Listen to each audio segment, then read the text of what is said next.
Bismillahirrahmanirrahim. Assalamualaikum warahmatullahi wabarakatuh.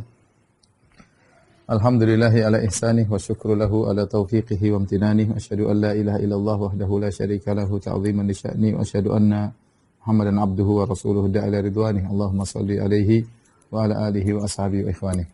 Ikhwan dan akhwat yang dirahmati Allah Subhanahu wa taala, sebelum kita melanjutkan pengajian kita, saya ucapkan taqabbalallahu minna wa minkum shalihal a'mal. Taqabbalallahu min ta'atikum.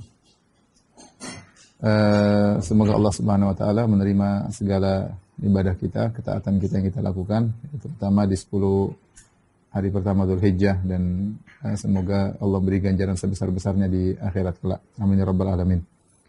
Pembahasan kita pada kesempatan kali ini adalah tentang al-iman bil kutub, iman kepada kitab-kitab Allah Subhanahu wa taala.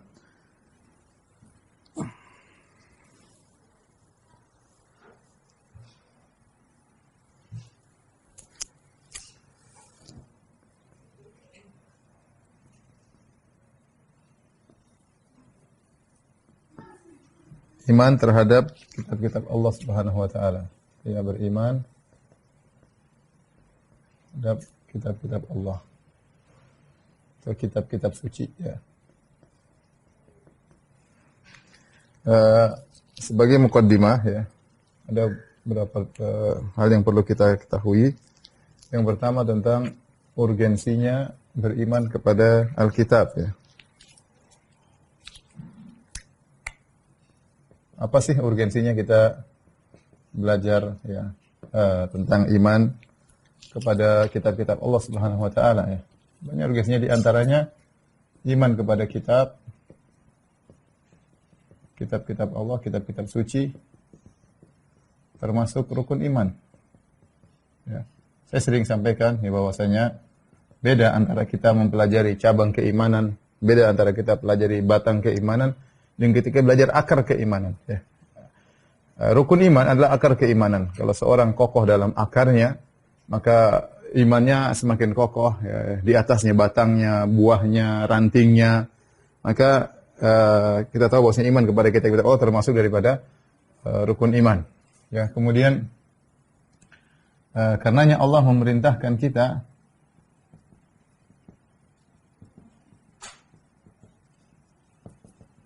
untuk beriman dengan kitab-kitab. Beriman dengan kitab-kitab. Seperti Allah berfirman, "Wa qul amantu bima anzalallahu min kitab."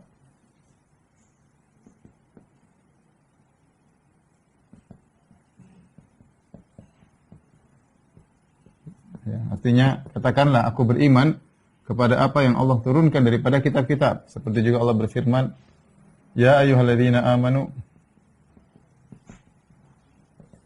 aminu billahi wa rasulihi wal kitab alladhi nazzala ala rasulihi wal kitab alladhi unzila min qabl." Perhatikan sini Allah berfirman, wahai orang yang beriman, berimanlah kepada Allah, ya. Wahai orang yang beriman, berimanlah kepada Allah. Jadi Allah panggil orang beriman, Allah suruh beriman, mereka sudah beriman, Allah suruh beriman. Kata ulama, disuruh tambah imannya. Jadi kalau wahai orang bertakwa, bertakwalah, apa maksudnya? Wahai orang bertakwa, tambahlah takwamu. Sama, wahai orang beriman, berimanlah, berarti tambahlah imanmu. Mereka sudah beriman, Allah suruh beriman lagi, berarti suruh apa? Suruh tambah iman. Jadi kita disuruh tambah iman kepada Allah meskipun sudah beriman. Qul ya ayyuhalladzina amanu aminu billah, berimanlah kepada Allah, berimanlah kepada Rasulnya, wal kitab alladzi nazzala ala rasulih, dan berimanlah kepada kitab yang Allah turunkan kepada Rasulullah, maksudnya Al-Qur'an. Kemudian wal kitab alladzi anzala min qabl. Alladzi anzala min qabl.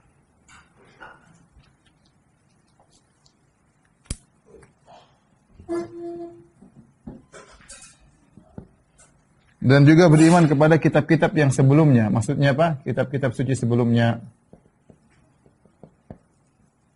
Jadi memang kita disuruh untuk beriman kepada kitab-kitab suci sebelumnya. Kemudian di antara urgensinya, ya, bahwasanya siapa yang tidak beriman, dengan kitab-kitab suci, maka dia kafir. Allah Subhanahu wa taala berfirman, ya, "Wa may yakfur billahi wa malaikatihi wa kutubihi wa rusulihi wal yaumil akhir faqad dhalla dhalalan ba'ida."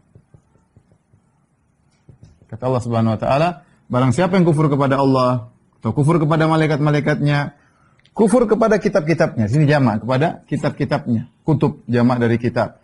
Saya beriman kufur kepada Allah, kepada malaikat, kepada kitab-kitabnya, kepada rasulnya, kepada hari akhirat, maka dia telah sesat dengan kesesatan yang nyata. Bahkan diancam, ya. Diancam jika tidak beriman disiksa dengan siksaan yang pedih.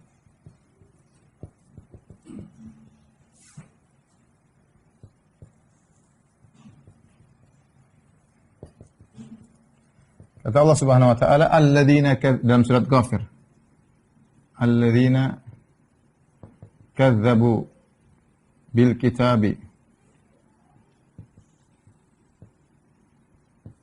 wa bima arsalna bihi rusulana fasawfa ya'lamun idzil aglalu fi a'naqihim wassalasilu yushabun fil hamimi thumma fin nari yusjarun. Artinya dalam surat Ghafir ini, dan orang-orang alladzina kadzabil kitabi, orang-orang mendustakan kitab Al-Qur'an, maksudnya mendustakan Al-Qur'an. Mendustakan Al-Qur'an. Kemudian wa bima arsalna bihi rusulan, dan mendustakan kitab-kitab sebelumnya.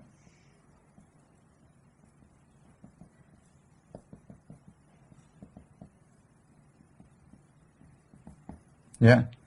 Apa balasannya orang yang mendustakan Al-Qur'an dan mendustakan kitab sebelumnya? Fasaufa ya'lamun, sungguh mereka akan mengetahui. Kapan igil aglalu fi anaqihim, tatkala belenggu berada di leher mereka, wassalasilu, dan juga ada rantai diikatkan kepada mereka. Yushabuna fil hamim, kemudian mereka ditarik dalam air yang sangat panas. Tsumma fin nari yusjarun, kemudian mereka dibakar dalam api. Ini mengerikan orang-orang yang tidak, orang-orang yang kufur kepada Al-Qur'an atau sebagian Al-Qur'an, maka ini balasannya. Kata Allah, idil aglalu fi a'naqihim wassalasilu yushabuna fil hamimi thumma fin nari yusjarun.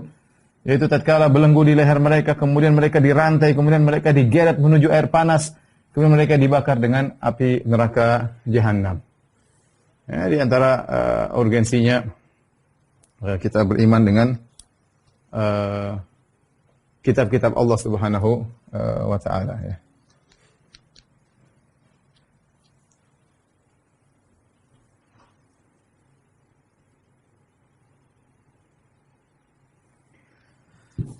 Kemudian hikmah diturunkan Al-Quran. Ini kalau kita boleh bilang judulnya muqaddimah, ya. Muqaddimah. Pertama urgensinya. Kemudian yang kedua, hikmah diturunkannya Al-Quran. Apa hikmahnya?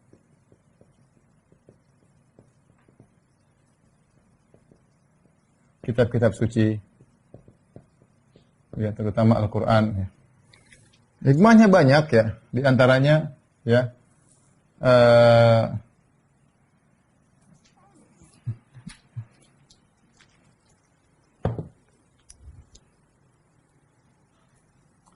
di antaranya bentuk kasih sayang Allah kepada hamba-hambanya.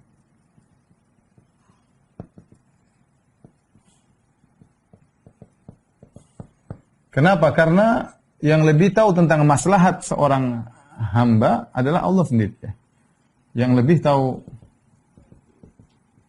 maslahat manusia adalah Allah. adalah Allah. Ya. Kita bayangkan sekarang, zaman sekarang. Ya. Kita dapati zaman sekarang orang pada membuat peraturan-peraturan yang rapat, bikin peraturan ganti lagi, di demo, diributkan, terus begitu. Lihatlah, ya, betapa banyak peraturan-peraturan yang dirubah-rubah. Ya.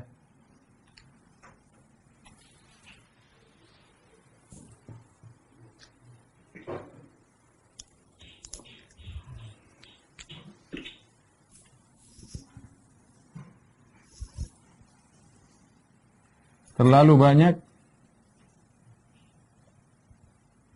undang-undang ya, yang dirubah-rubah, di demo orang, dikritiki, ya banyak sekali. Kenapa? Karena yang bikin manusia.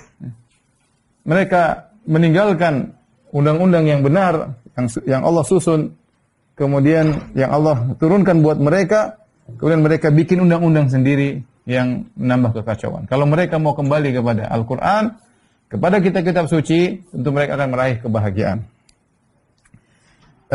Kemudian, di antara hikmahnya, jadi Allah tidak akan biarkan manusia tanpa syariat. Ya. Kata Allah Subhanahu Wa Taala, "Afahasibatum annama khalaqnakum abasa." Apa kami akan biarkan kalian dibiarkan begitu saja? Ya, tidak diperintahkan, tidak dilarang, tidak diberi aturan, ya.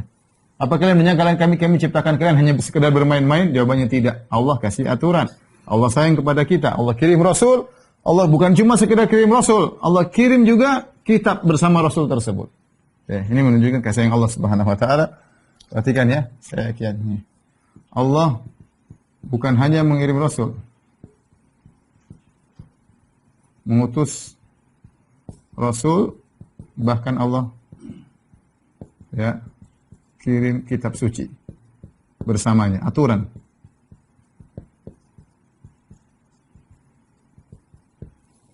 Kemudian di antara hikmah yang kedua, ya, bahwasanya kitab suci sumber kebahagiaan.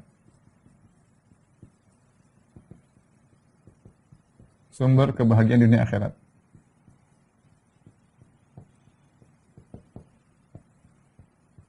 Orang sekarang ingin mencari kebahagiaan. Mereka membuat banyak teori-teori. Sebenarnya Al-Quran adalah sumber kebahagiaan. Selesai. Ngapain kita bikin spekulasi, bikin teori baru, dicoba sama orang bahagia atau tidak, kemudian berhasil atau tidak. Sudah Al-Quran Allah turunkan kita bahagia. Saya menjalankan akan merasa bahagia. Yang tidak menjalankan akan sengsara. Kata Allah Subhanahu Wa Taala, "Waman a'rada an dzikri fa inna lahu ma'isyatan dhanka."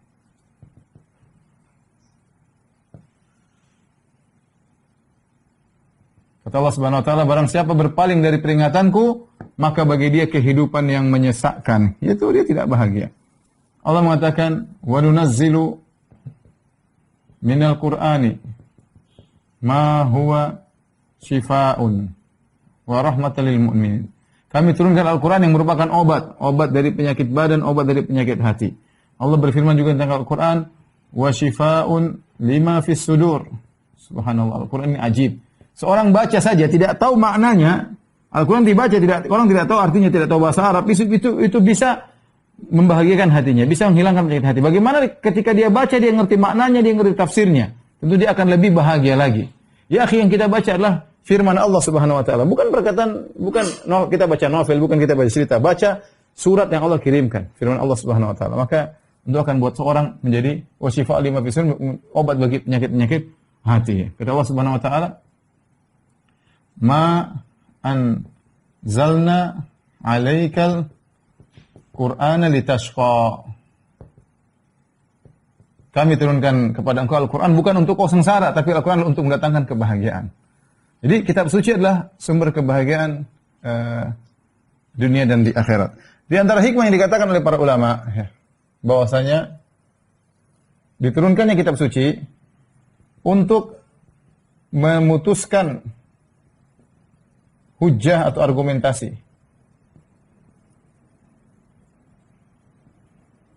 manusia. Rusulan mubasysyirin wa mundzirin li'alla yakuna lin-nasi hujjatan 'ala Allahi ba'da rusul. Ya.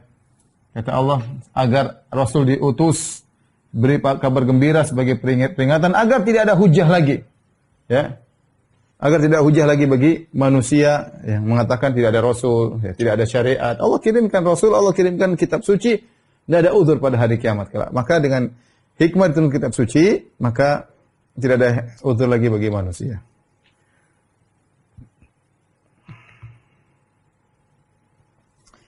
Baik, berikutnya yang ketiga, definisi Alkitab.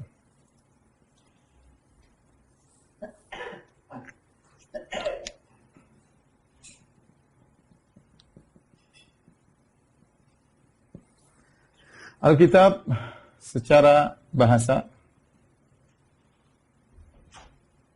dari kaf, ta, ba. Ya. Artinya adalah jama', artinya adalah dham. Ad-dham. Dham itu artinya mengumpulkan. Mengumpulkan.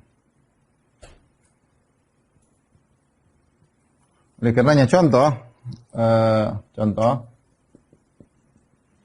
namanya misalnya Al-Katibah. Al-Katibah yaitu pasukan atau grup yang mengumpulkan prajurit, ya. Pasukan yang mengumpulkan prajurit. Prajurit. Makanya disebut dengan Al-Katibah. Contoh lagi misalnya Al-Kuttab. Al-Kuttab artinya apa? Tempat, itu sekolah maksudnya, madrasah. Tempat atau madrasah yang mengumpulkan murid-murid. Contoh lagi misalnya Alkitab yang sedang kita bahas, Alkitab yaitu buku yang mengumpulkan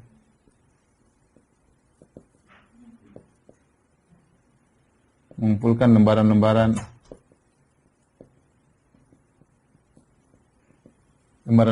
ya, mengumpulkan fasal, kemudian mengumpulkan bab, namanya Alkitab. Ini secara bahasa, ya.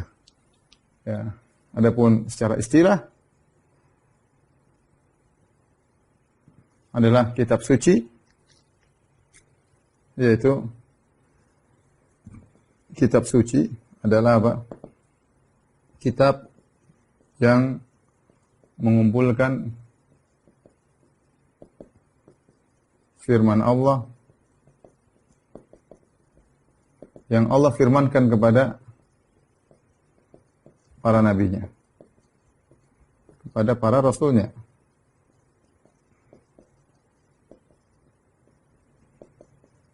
Ini secara istilah. Dan dalam istilah, ya, nama-nama Alkitab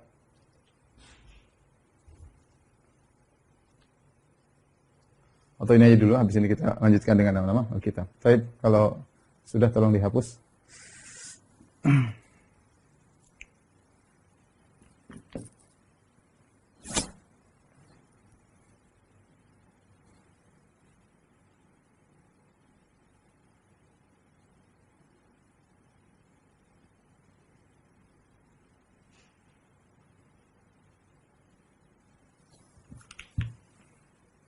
Atau saya lanjutin aja sebentar ya. Di sini dalam Al-Qur'an, ya. Dalam Al-Quran, kitab-kitab suci datang dalam beberapa istilah.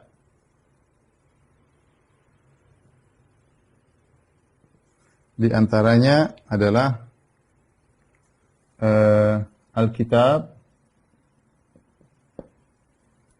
wal kitab alladzi kita sebut ayatnya, aminu billahi wal rasul wal kitab alladzi nazzala ala rasul wal kitab alladzi unzila min qabl. Anzala min qabl. Al-kitab kemudian juga datang dalam lafal al-kutub. Al-kutub jamak dari al-kitab. Ya, jamak dari al-kitab. Kemudian juga misalnya datang dalam lafal suhuf. As-suhuf. Seperti firman Allah, suhuf Ibrahim wa Musa. Suhuf Ibrahim wa Musa. Kemudian juga datang dalam istilah az-zubur. Seperti firman Allah Subhanahu wa taala, wa innahu lafi zuburil awwalin. Sungguhnya Al-Qur'an itu disebut dalam zubur, yaitu kitab-kitab suci sebelumnya, ya.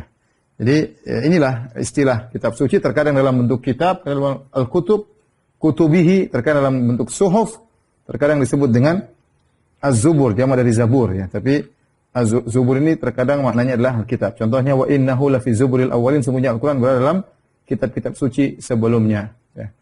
Baik, habis ini kita akan lanjutkan. Tolong dihapus.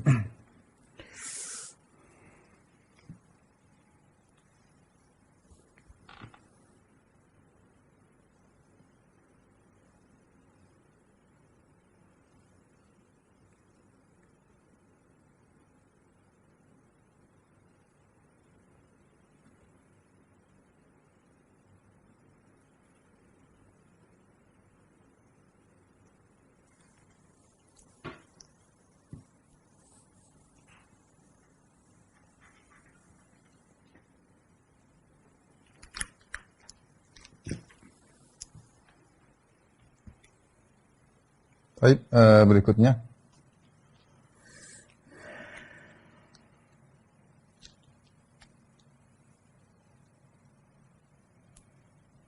Cara beriman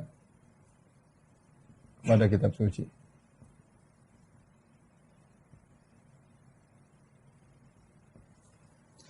Sebelumnya, saya ingin sampaikan, sebelum kita cara beriman kepada kitab suci, tentang bagaimana proses tersusunnya kitab suci. Ya.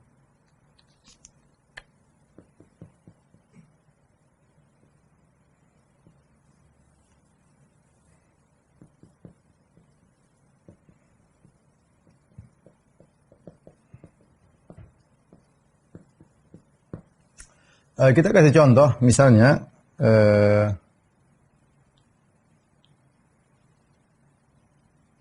inilah, ya.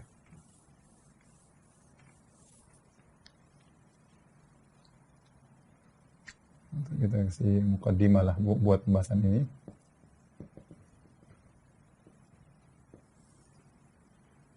Proses, ya, tersusunnya kitab suci.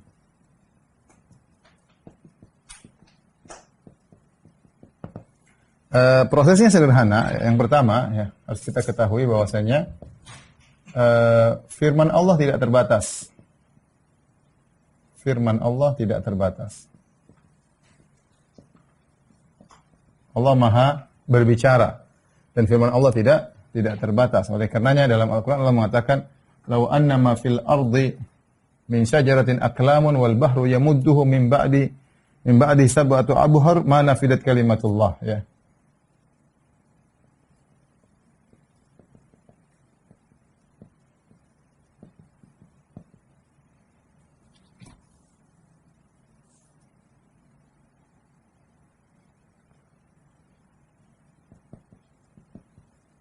Walau annama fil ardi min syajaratin aqlamun. Ini di akhir-akhir surat atau dalam surat Luqman. Ya. Wal bahru yamudduhu min ba'dihi sab'atu abhurin ma nafidat kalimatullah. Artinya apa, ikhwan? Artinya seandainya di bumi ini seluruh pohon menjadi pena, kemudian lautan menjadi tintanya, ditambah dengan 7 lautan, tidak akan bisa menulis firman-firman Allah Subhanahu wa taala. Kita tahu jumlah pohon di dunia ini sangat banyak banget. Seandainya pohon tersebut dibuat jadi pena seluruhnya, itu satu pohon bisa jadi berapa ribu pena, satu pohon aja. Semua pohon dijadikan pena. Kemudian lautan dijadikan tinta. Ditambah dengan 7 lautan untuk menulis kalimat-kalimat Allah Subhanahu wa taala tidak akan bisa selesai. Kenapa? Karena firman Allah tanpa batas. Firman Allah tanpa batas ya. Dalam ayat yang lain juga dalam surat Al-Kahfi, "Qul law kana al-bahru midada bi kalimati rabbi lanafidal bahru qabla an tanfada kalimatu rabbi walau ji'na bimithlihi madada."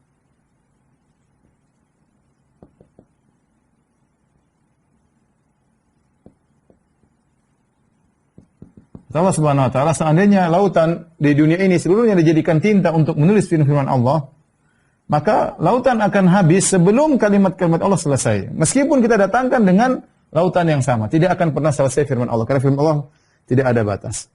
Akan tetapi yang kedua yang perlu kita perhatikan, ya, kitab-kitab suci bukan semua firman Allah. Karena firman Allah tanpa batas. Tapi adalah sebagian dari firman Allah. Sebagian dari firman Allah. Tidak semua kitab suci adalah firman Allah, sebagian. Yang Allah bicarakan kepada Rasulnya, maka itulah firman Allah Subhanahu wa taala yang disampaikan kepada Rasulnya, maka menjadi kitab suci. Oleh karenanya yang Allah wahyukan pada Muhammad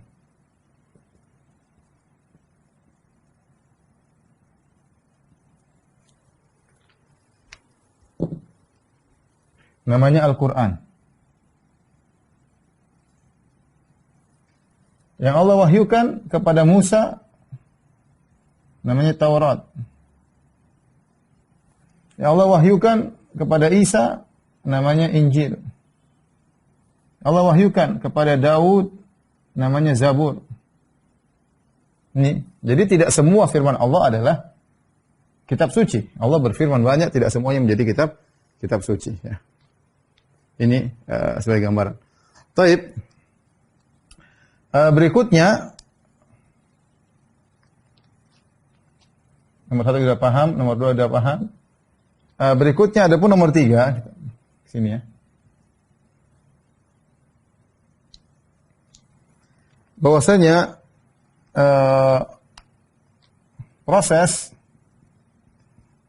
prosesnya bagaimana? Allah berfirman dengan apa saja, dengan topik yang Allah kehendaki.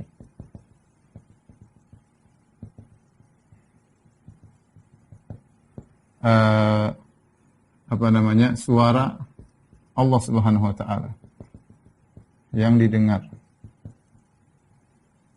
ya, oleh malaikat Jibril misalnya.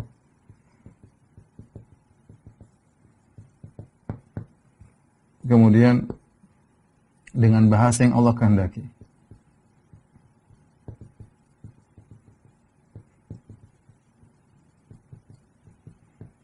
Kapan saja Allah kehendaki, kapan dan di mana Allah kehendaki.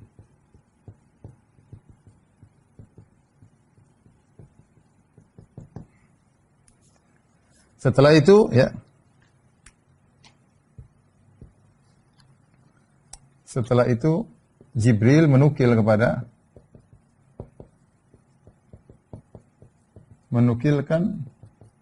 kepada para rasul.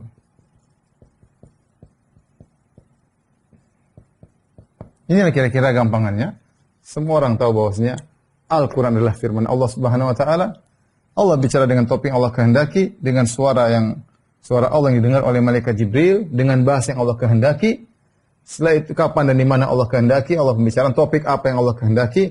Setelah itu Jibril menukilkan kepada para rasul ya. Akhirnya menjadilah kitab-kitab suci tersebut. Ini adalah proses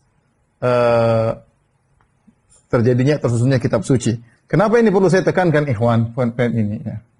Kenapa? Karena ahlul bid'ah ya, mereka mengatakan Allah berbicara tanpa suara. Ini masalahnya.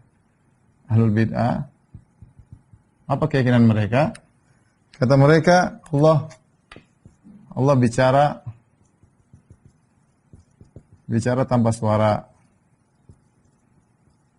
Kemudian tanpa bahasa. Ya. Kemudian azali. Ya. Tidak terbagi-bagi. Akhirnya mereka mengatakan Allah tidak bisa berbicara dengan suara, tapi Allah punya namanya bahasa jiwa. Ini pembahasan saya tidak akan bahas di sini karena itu pembahasan tentang asma sifat. Ya. Kalau kita Ahlussunnah wal Jamaah meyakini Allah bicara dengan apa yang Allah kehendaki, dengan topik Allah kehendaki, dengan siapa yang Allah kehendaki, ya. Kemudian dengan bahasa yang Allah kehendaki, terserah Allah, ya. Karenanya dari sini kita tahu, ya, para ulama membahas apa bedanya antara Al-Quran, misalnya Al-Quran, kemudian hadis qudsi, kemudian hadis biasa, hadis Nabi, hadis biasa. Mereka mengatakan kalau Al-Quran lafal dan maknanya dari Allah, lafal dan maknanya dari Allah, ini jelas. Ini keyakinan seluruh umat Islam secara umum, maknanya dari Allah. Jibril fungsinya sebagai apa? Penukil. Makanya Allah menamakan Jibril dengan Rasul, utusan. Dan apa fungsi dari utusan? Apakah dia kemudian merubah-rubah perkataan? Kalau utusan raja, jadi tinggal bawa surat, bacakan, selesai. Jibril adalah utusan kepada Nabi, Nabi adalah utusan kepada umatnya. Sehingga yang dibawa adalah lafal dan maknanya dari Allah Subhanahu wa taala. Hadis qudsi yaitu maknanya dari Allah,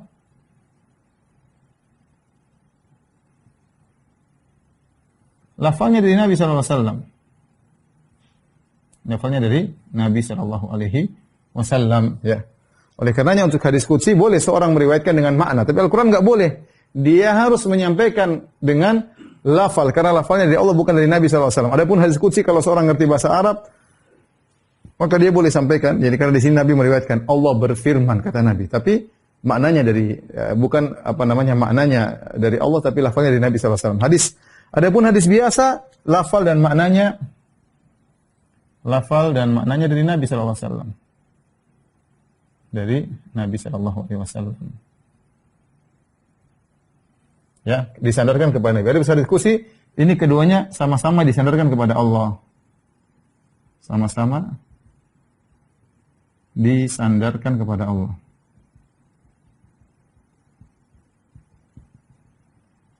Nah, ini saya ingin tekankan di sini bahwasanya beda antara kita Ahlul Bid'ah. Ahlul Bid'ah mereka mengatakan Allah berbicara tanpa suara, tanpa bahasa, kemudian bahasa tidak terbagi-bagi.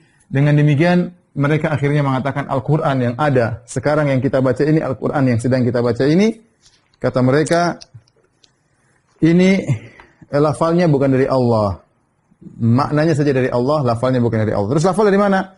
Kata mereka lafalnya dari Jibril alaihissalam atau lafal dari Muhammad sallallahu alaihi wasallam. Ini keyakinan yang berbahaya. Kita umat Islam meyakini semua dalam Al-Quran ini firman Allah. Makanya kita katakan kitab suci, ya, bukan karya Muhammad, bukan karya Jibril. Ini Allah Subhanahu wa taala yang berbicara, cuma dibukukan. Mereka mengatakan Allah tidak punya bahasa, Allah tidak punya suara. Kalau gitu ini apa? Ini hanyalah makna yang Allah wahyukan kepada Jibril atau Allah pahamkan kepada Muhammad, dan Muhammad tinggal menyusun kembali dengan bahasa Arab yang cocok dengan zaman beliau. Dan itulah yang diambil oleh orang liberal, sehingga mereka mengatakan kita tidak boleh percaya kepada Al-Quran secara tekstual. Kita harus punya tafsir kontekstual, karena kalau kita terikat dengan tekstual, mereka sebut dengan tafsir hermeneutika, tekstual Al-Quran ini kan hanyalah terjemah dari ide pokok Allah yang Allah pahamkan kepada Muhammad SAW. Sementara tekstual ini sangat terikat dengan kondisi Muhammad sebagai orang Arab, terikat dengan kondisi dia yang hidup 1400 tahun yang lalu, terikat dengan kondisi dia yang hidup di tengah-tengah misalnya Arab kuno dan yang lainnya, sehingga jangan kita letterlekkan Al-Qur'an. Karena kalau kita letterlekkan Al-Qur'an maka tidak akan relevan. Kita berusaha memahami isi Al-Qur'an dari sisi makna, jangan sisi teks.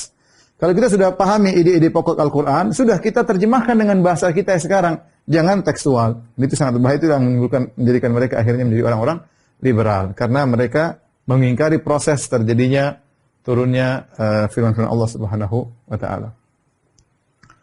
Baik, selanjutnya ya.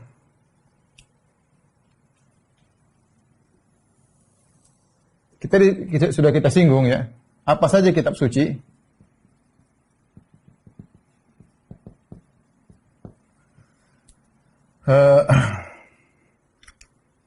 Secara umum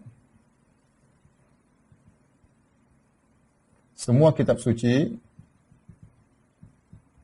ya bersepakat pada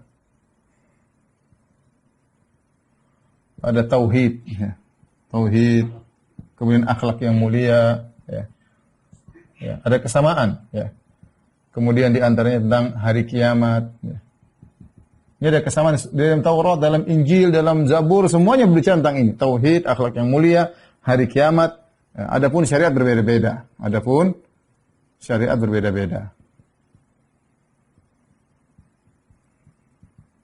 Apa kata Nabi sallallahu alaihi wasallam? Nabi bersabda sallallahu alaihi wasallam, kata Nabi sallallahu alaihi wasallam, "Nahnu ma'syaral anbiya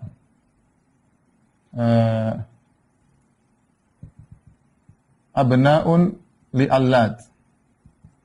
Dinuna wahid wa ummahatuna syatta."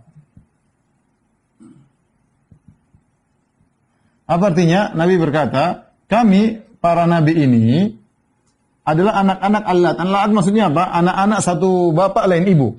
Maksudnya kami adalah anak-anak satu bapak lain ibu. Kami seluruh nabi. Dinuna wahid, agama kami satu, tapi ibu kami berbeda-beda. Maksudnya apa? Kami semua di atas tauhid. Tetapi syariat kami berbeda. Kami semua di atas tauhid, tapi syariat kami berbeda-beda. Ini kitab suci secara umum isinya seperti ini. Adapun secara detail, memang ada perbedaan secara syariat ya. Jadi tadi saya katakan syariatnya berbeda-beda. Ya. Kita rinci misalnya, ada namanya misalnya Suhuf Ibrahim.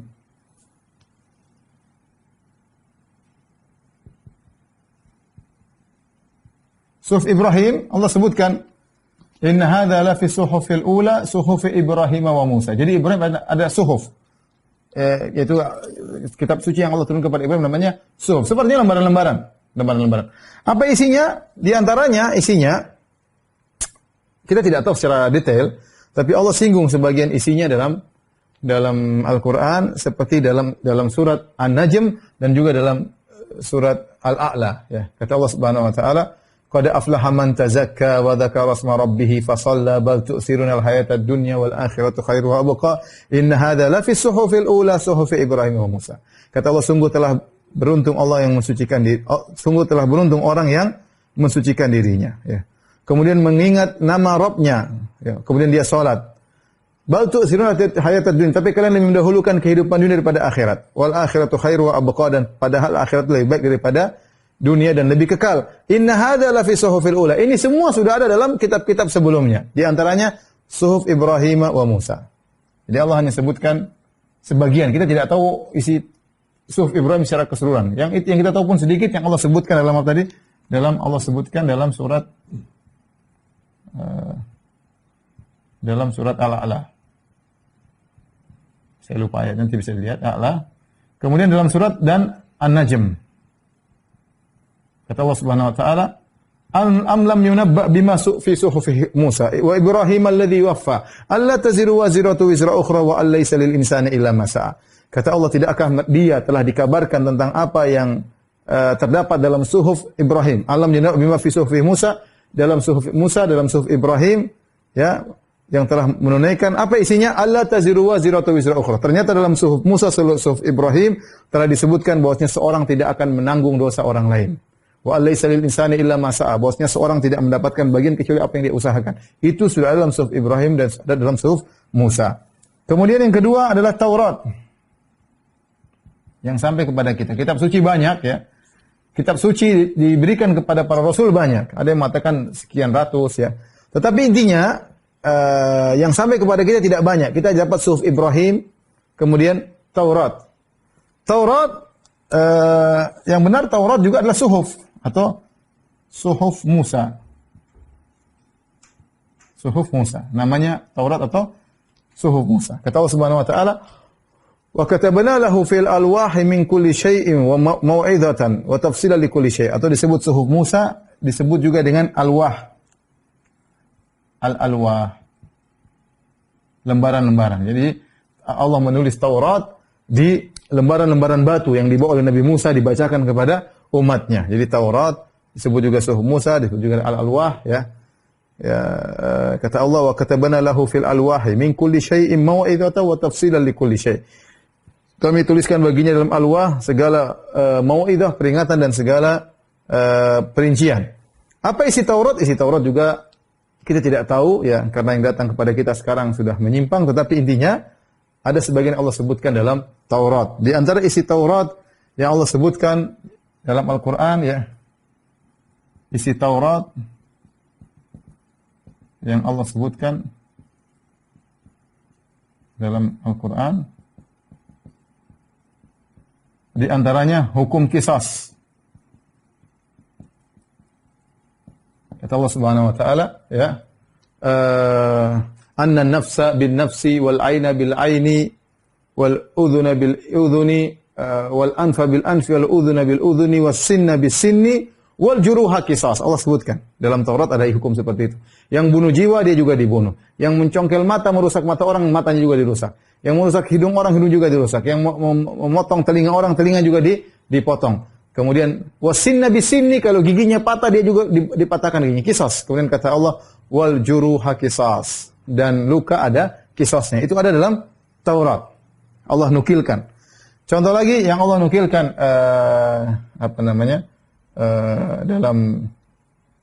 dalam Taurat tadi yang Allah sebutkan bersama, yang telah kita sebutkan,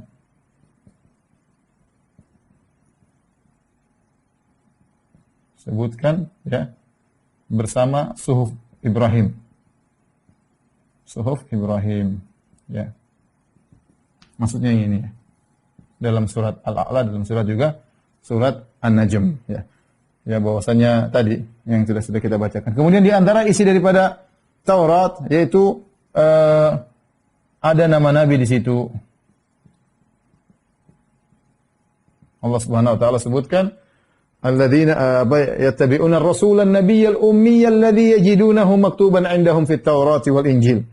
Yang mereka dapati Nabi sallallahu alaihi wasallam termaktub dalam Taurat dan Injil. Dalam surat Al-A'raf Allah sebutkan hal ini. Jadi dalam Taurat ada nama nabi ya. Kemudian juga di antaranya ada penyebutan para sahabat. Dalam surat Al-A'raf ya. Saya lupa ayat sekian nih. Al-A'raf 170 sekian. Yang 170 sekian nanti bisa dicek. Ada penyebutan para sahabat. Di akhir surat Al-Fatah kata Allah Subhanahu wa taala, Muhammadur Rasulullah walladzina ma'ahu asyidda'u 'alal kuffari rahama'u bainahum tarahum ruk'an sujada yabtaguna fadlan minallahi wa ridwana simahum fi wujuhihim min athari sujud. Dzalika mathaluhum fit Taurat. Kata Allah Subhanahu wa taala, ketika Allah menyebutkan para sahabat, Allah puji mereka, kata Allah, dzalika mathaluhum fit Taurat, dan sahabat tersebut telah disebutkan perumpamannya dalam Taurat. Jadi dalam Taurat ada penyebutan para sahabat. Ini di akhir surat Al-Fatah. Kemudian juga isi Taurat disebutkan dalam hadis. Disebutkan dalam hadis Abdullah bin Salam.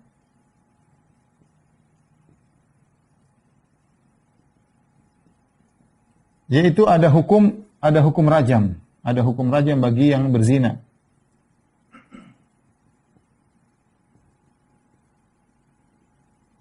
Jadi ketika ada dua orang Yahudi berzina, kemudian mereka datang kepada Nabi, mereka minta agar dihukum sesuai dengan aturan Nabi Shallallahu Alaihi Wasallam.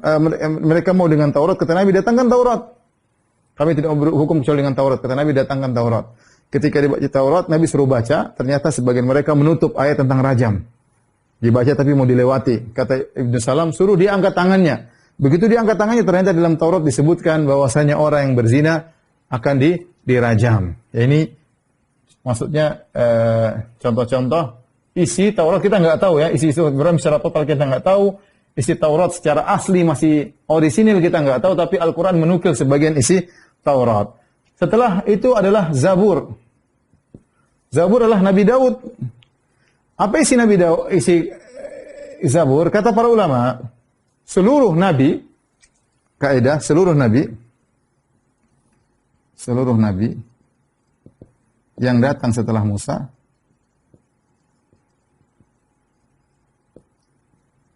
berhukum dengan Taurat. Berhukum dengan Taurat kecuali Isa. Nabi Isa dengan Injil. Kalau begitu Nabi Daud, Zabur isinya apa? Adapun Zabur isinya kata para ulama adalah pujian-pujian.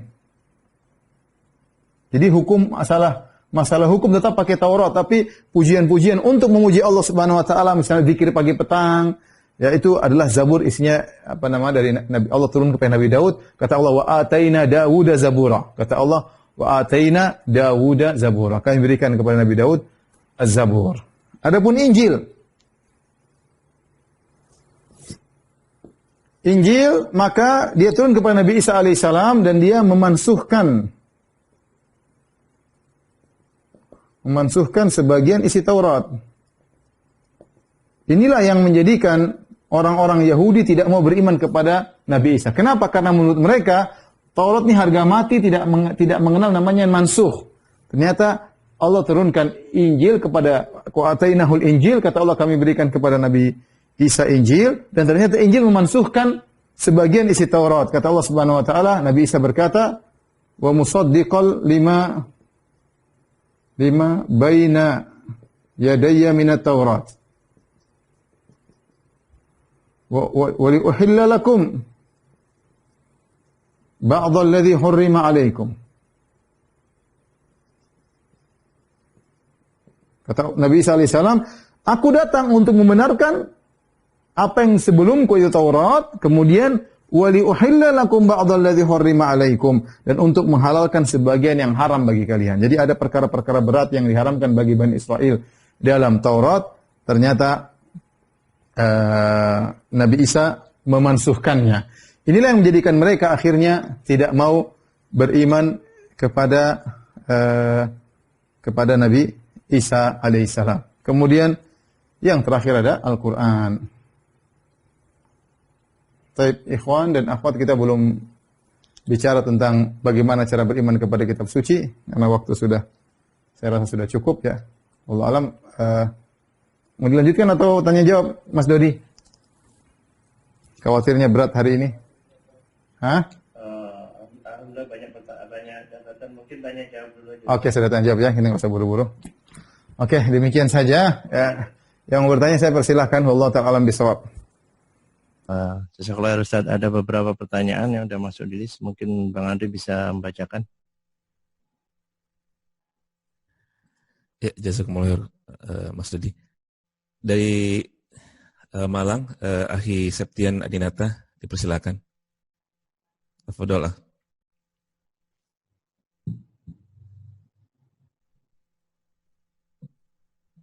Akhi Septian. Ya. Bismillah.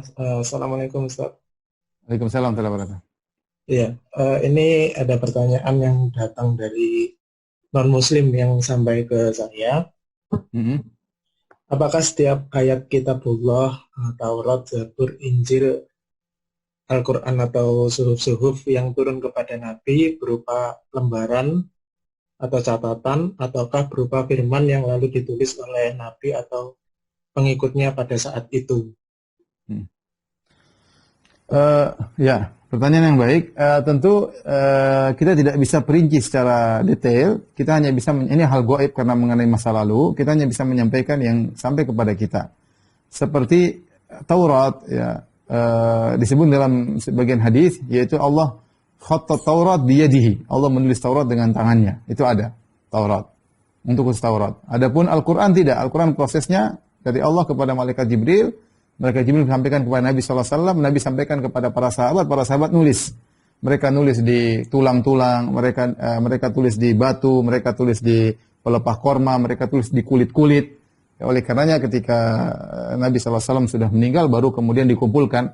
Karena ketika di zaman Nabi sallallahu alaihi wasallam belum bisa dikumpulkan. Kenapa? Karena masih ada proses nasikh dan mansukh. Ketika Nabi sudah meninggal, maka Al-Quran tidak mungkin lagi ada nasikh mansukh baru kemudian dikumpulkan, maka jadilah kitab ya. Adapun Suhuf Ibrahim, adapun Zabur kita nggak tahu bagaimana prosesnya, tapi hukum asal bahwasanya Allah memberikan wahyu melalui malaikat Jibril. Wallahu a'lam bishawab.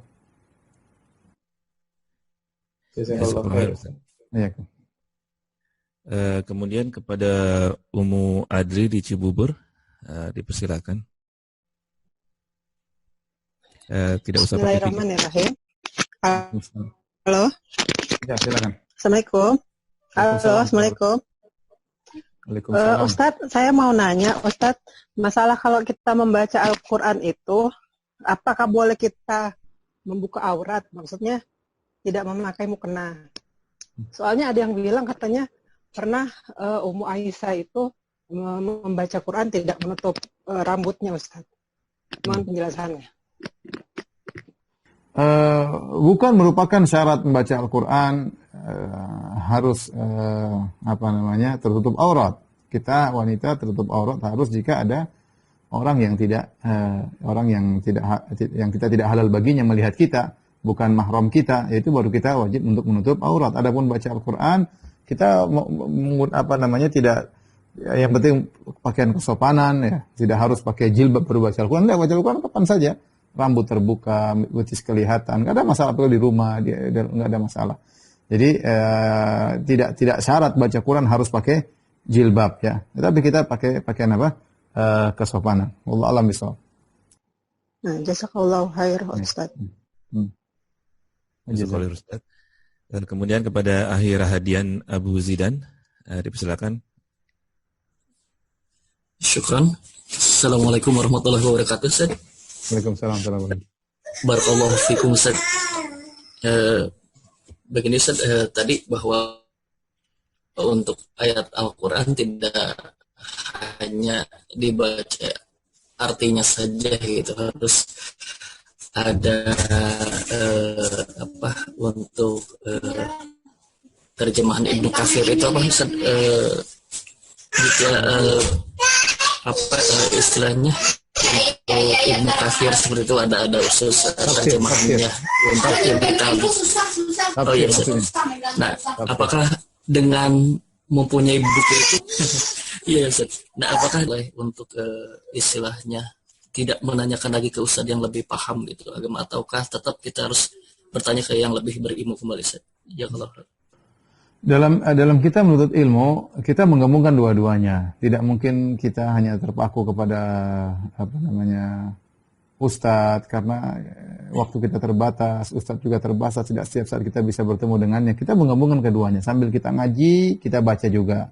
Sambil kita ngaji, kita baca juga. Seandainya ada ustadz yang benar-benar menguasai, sebaiknya kita jangan baca sendiri. Kita tinggal duduk dengarin ustadz menerangkan dengan baik. Tapi ada waktu-waktu ustadznya tidak di depan kita. Ada waktu-waktu kita memutar YouTube, mungkin tidak ada kuota. Terkadang kita ingin baca satu topik yang ustadznya tidak bahas, kita boleh baca. Kita gabungkan dua-duanya.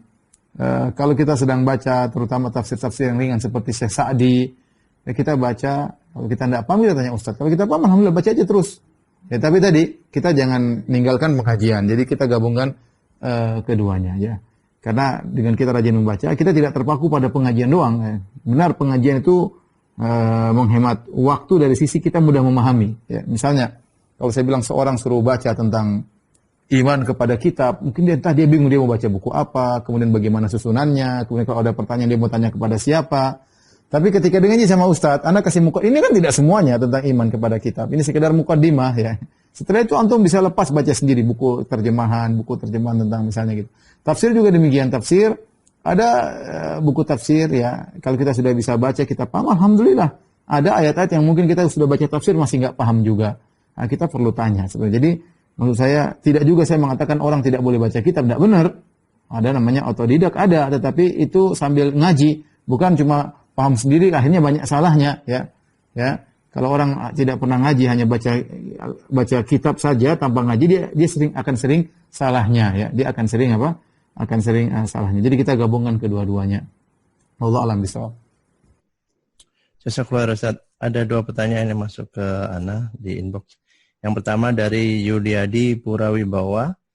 Assalamualaikum warahmatullahi wabarakatuh. Izin bertanya, apakah termasuk iman kepada kitab-kitab kalau kita memperlakukan Injil dan Taurat sebagaimana kita memperlakukan Al-Quran? Misalnya tidak meletakkannya di lantai, tidak membuang sobekan kertasnya di tempat sampah dan lain-lain. Wallahu a'lam bishawab ya. Allah menyebutkan, nanti kita akan bahas bahwasanya dalam Taurat itu ada banyak penyimpangan sehingga kita tidak bisa membedakan mana yang benar, mana yang baik ya. Kita perlu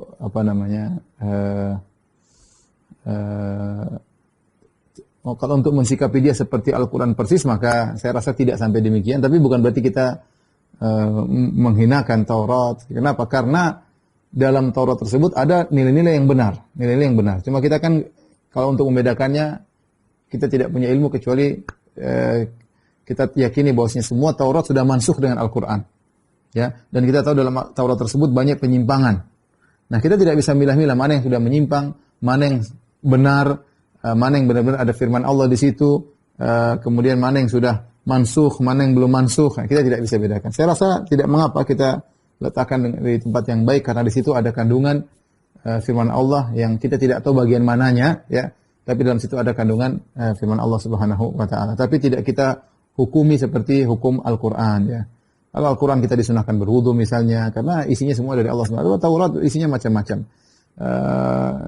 Kemudian juga ternyata dalam Taurat juga ada kebatilan-kebatilan ya. Jadi kita tetap meletakkan pada tempat yang baik dari sisi karena dalam situ ada nilai-nilai yang benar pasti ada ya. Cuma kita nggak tahu bagian mananya dari sisi itu. Ya, insya Allah tidak jadi masalah. Baik, jazakallahu Ustaz. Pertanyaan berikutnya dari Andri Kanseresa. Apakah semua nabi atau rasul selain yang wajib kita ketahui diberikan kitab? Jazakallahu Ustaz. Tentu ada nabi, ada para rasul. Ya. Para rasul, apakah mereka semua diberikan kitab? Wallahu a'lam bishawab. Saya juga tidak tahu. Ya, apakah setiap rasul pasti diberikan kitab? Ya. Saya tidak tahu. Tapi yang jelas yang sampai kepada kita cuma beberapa tadi ya, suhuf Ibrahim, suhuf Musa atau Taurat atau Al-Wah, kemudian juga Zabur, kemudian Injil, kemudian Al-Quran itu saja. Yang lain kita Allah alam, kita nggak tahu ya. Allah alam ya. Karena kenapa saya bilang Allah alam? Karena definisi Rasul pun apa bedanya Rasul dengan Nabi ada banyak khilaf, ada banyak pendapat. Apa bedanya Nabi dengan Rasul? Ada yang mengatakan Rasul adalah setiap Nabi yang diberi kitab suci itu Rasul. Ada yang mengatakan tidak harus demikian. Ya. Rasul tidak mesti diberi kitab suci. Terkadang dia mengikuti Rasul sebelumnya, tapi dia diutus kepada seorang atau kelompok yang menentang. Contohnya, Harun adalah Rasul. Harun adalah Rasul, tapi dia tidak diberi kitab suci khusus. Yang diberikan siapa? Nabi Musa alaihissalam. Padahal Nabi Harun juga dia Rasul. Dia bukan sekedar Nabi, dia juga seorang Rasul. Ya, seperti itu. Jadi kita tidak perlu membahas yang kita tidak punya ilmu tentangnya. Cukup kita katakan kita diwajibkan untuk beriman kepada kitab-kitab suci yang sampai kepada kita namanya ya, seperti suhuf Ibrahim, suhuf Musa, kemudian atau Taurat, kemudian Zabur, Injil, Al-Qur'an, itu saja. Selain itu kita tidak tahu. Nabi Adam apa kitab sucinya ada atau tidak, Allah alam bisawab. Nabi Nuh kitab sucinya apa, Allah alam bisawab, kita nggak tahu ya. Jazakallahu Ustaz. Pertanyaan berikutnya dari Bang Andri, ada dari beberapa dari Muscat. Padahal Bang Andri. Jazakallahu khair. Kemudian pada Ahi Mirza, dipersilakan tafadhol. Assalamualaikum warahmatullahi wabarakatuh Ustaz. Waalaikumsalam warahmatullahi wabarakatuh. Jazakallahu khair Ustaz. Pertanyaannya mengenai Warakah bin Naufal Ustaz. Ya. Nah itu berarti beliau mengikuti syariatnya Nabi Isa atau karena beliau sudah menyatakan beliau mengakui kenabian Nabi Muhammad SAW, apakah berarti beliau juga mengikuti syariat Nabi? Demikian, Dok. Jazakallahu khair. Waraqah bin Naufal radhiyallahu ta'ala anhu, jelas dia zahirnya dia masuk Islam. Dan Nabi telah mengatakan dia di surga, ya. La tasubbu Waraqah, kata Nabi, jangan kalian mencela Waraqah. Fa inni ra'aitu lahu jannatan aw jannatain. Aku melihat baginya dia mendapatkan satu surga atau dua surga. Dia bahwasanya Waraqah beriman kepada Nabi sallallahu alaihi wasallam. Sebelumnya dia beragama Nasara, Tanassar. Mungkin dari syirik jahiliyah, kemudian dia masuk Nasrani. Bahkan dia menulis Injil dengan bahasa Arab. Dia mahir mungkin dari bahasa Syriania atau dari bahasa Ibrania, dia bisa nulis ke ke dalam bahasa Arab, ya. Jadi zahirnya dia masuk Islam, cuma ketika Nabi baru terima wahyu dari malaikat Jibril, Iqra bismi rabbikal ladzi khalaq, kemudian wahyu terputus, di tengah putusnya wahyu tersebut Waraqah meninggal dunia. Jadi dia sudah beriman, makanya dia ketika Rasulullah berbicara kepada Waraqah, bercerita, kata dia, hadan namus alladzi unzila ala Musa. Yang datang kepada Musa, Jibril alaihissalam, itu yang datang kepada Nabi Musa. Maka dia mengatakan,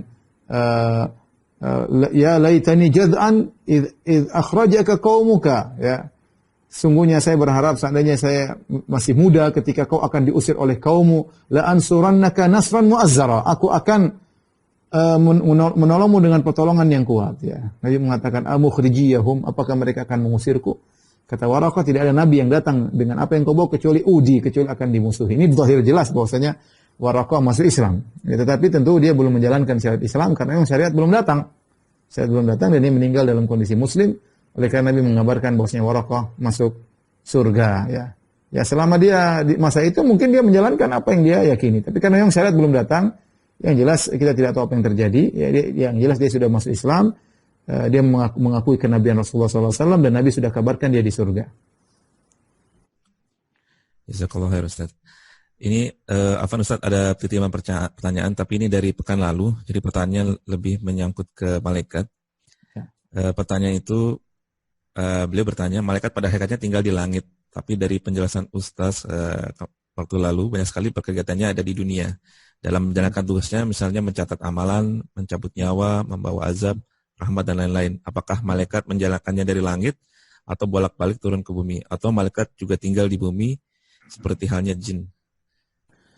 Allah alam bisawab, pada asalnya malaikat adalah penghuni langit, ya. Apakah sebelum mereka ditugaskan? Tentunya sebelum manusia tinggal di bumi, malaikat di langit, ya. Makanya ketika Allah mengatakan, ini ja'ilun fil ardi khalifah, ya malaikat aku akan menjadikan di muka bumi khalifah. Khalifah itu artinya bukan penguasa. Khalifah kata para ulama maksudnya di situ adalah khalifah itu sesuatu yang menggantikan sebelumnya. Namanya khalifah. Seperti Abu Bakar adalah khalifah dari Nabi SAW karena dia khalifatul Rasul, yaitu pengganti Rasulullah SAW. Ini ja'ilun fil ardi khalifah. Aku akan menjadikan pengganti bagi makhluk sebelumnya di bumi dengan manusia. Oleh karenanya para ulama berpendapat bahwasanya sebelum Adam diciptakan ada makhluk sebelumnya.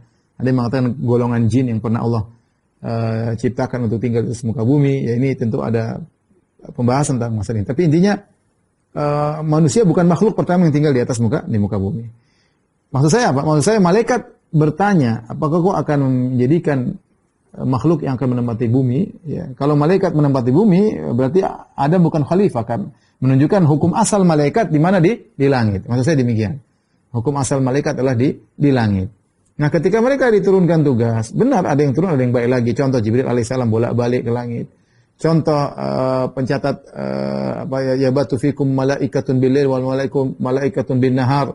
Summa ya'rujul ladzina batu fikum. Nabi mengatakan dalam Sahih Bukhari, ya, bahwasanya ada malaikat yang mengawasi kalian di pagi hari, malaikat shift siang, malaikat shift malam. Ketika sudah tugas selesai malaikat shift siang, di malam hari dia naik ke langit. Kemudian malaikat yang shift malam ketika subuh dia balik ke langit, lapor kepada Allah Subhanahu wa taala. Sehingga Allah bertanya, apa yang kalian dapati dari hambaku? Kata malaikat, wajadnahum wa hum yusallun, kami dapati mereka sedang salat. Wa taraknahum wa hum yusallun, kami tinggalkan mereka sedang salat. Itu salat asar sama salat subuh. Intinya mereka naik turun ya. Seperti tapi jadi pertanyaan, bagaimana dengan malaikat raqib atid atau malaikat yang lain yang selalu bersama manusia, ya? Kalau saya boleh katakan bahwasanya hukum asalnya mereka di langit, tapi mereka ditugaskan. Apakah setelah itu mereka naik turun? Allah alam. Tapi ada sebagian malaikat yang naik turun, ya. Seperti tadi malaikat Jibril naik turun, ya. Seperti tadi malaikat yang melapor kepada Allah Subhanahu wa taala, seperti malam Lailatul Qadar, tanazzalul malaikatu warruh. Turunlah para malaikat yang banyak ke bumi dan juga Jibril, dan mereka nanti naik lagi, ya. Di asal tempat mereka adalah di langit. Allah alam bisawab.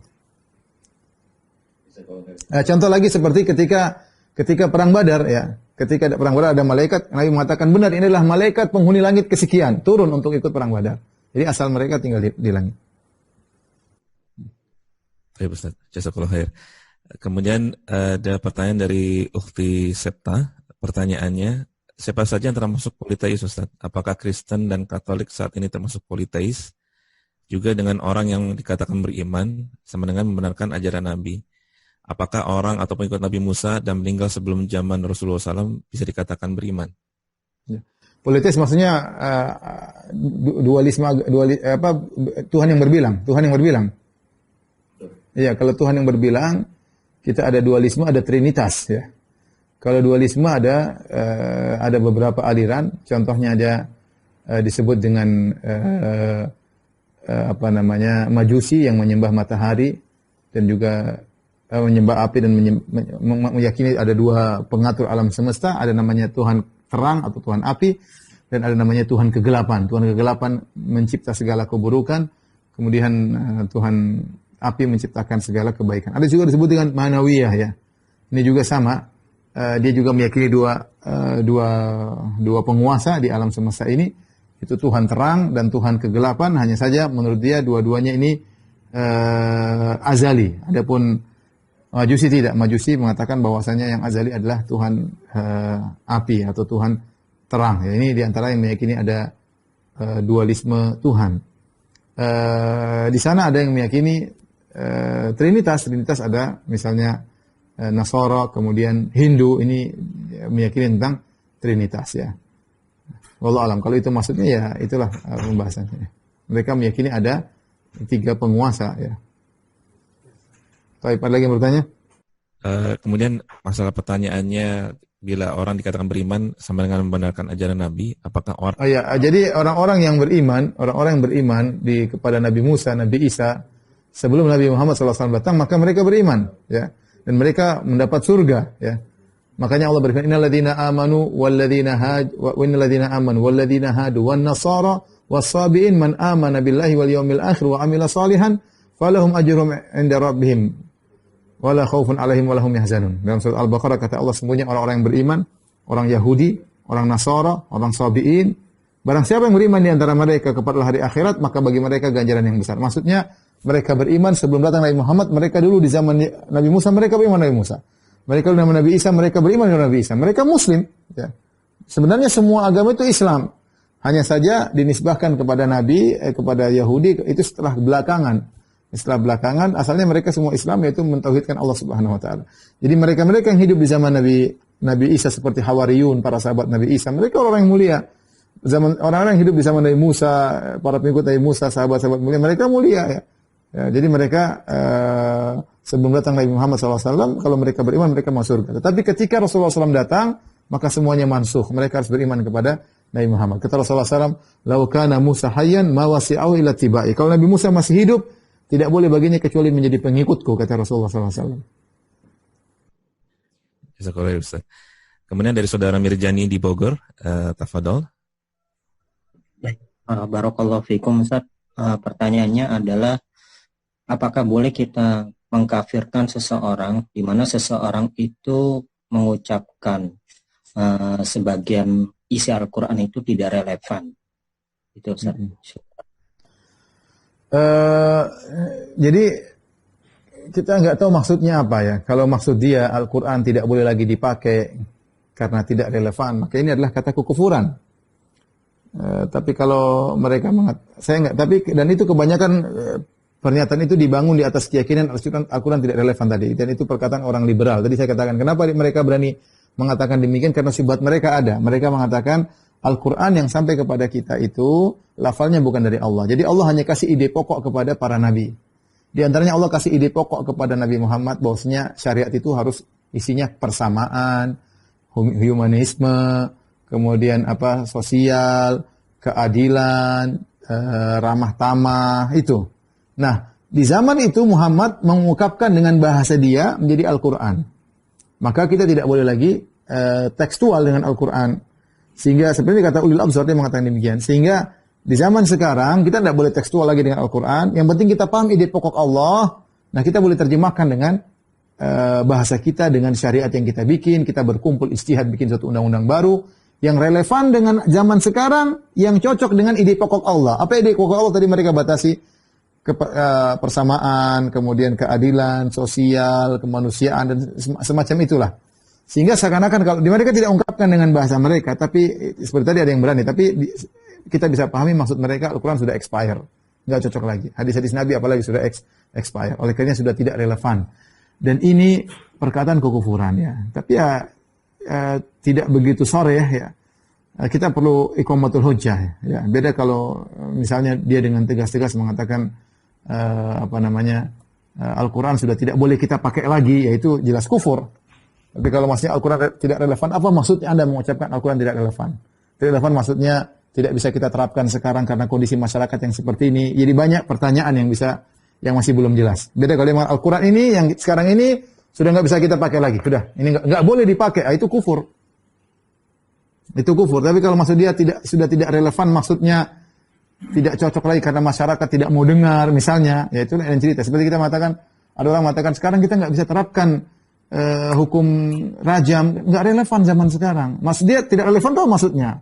Kalau maksud dia tidak bisa diterapkan karena orang pada memberontak, orang pada tidak setuju, ya itu berarti ya tidak bisa kita kafirkan karena itu makna mungkin bisa saja sesuai dengan kenyataan. Tapi kalau maksudnya Al-Quran sudah tidak boleh kita pakai lagi, seperti perkataan orang liberal, Al-Quran sudah expire. Ini Al-Quran sudah expire karena isinya ini tekstual, hanya cocok 1400 tahun yang lalu. Sekarang kita harus membuat teks baru yang cocok relevan. Nah itu berarti kufur. Itu kekufuran sebenarnya. Tapi tadi perlu dicek ya. Perlu dicek kembali apa maksud dia mengatakan tidak relevan lagi. Allah alam bisawab. Jazakallahu khair Ustaz. Kemudian ada pertanyaan dari Ummu Tariq Ustaz. Pertanyaannya, apakah yang dimaksud di dalam surat An-Najm ayat 2 dan 3? Apakah hanya pengkhususan untuk wahyu yang ada Al-Quran saja atau termasuk di dalamnya hadis Rasulullah SAW adalah termasuk wahyu Allah juga? Jazakallahu khair.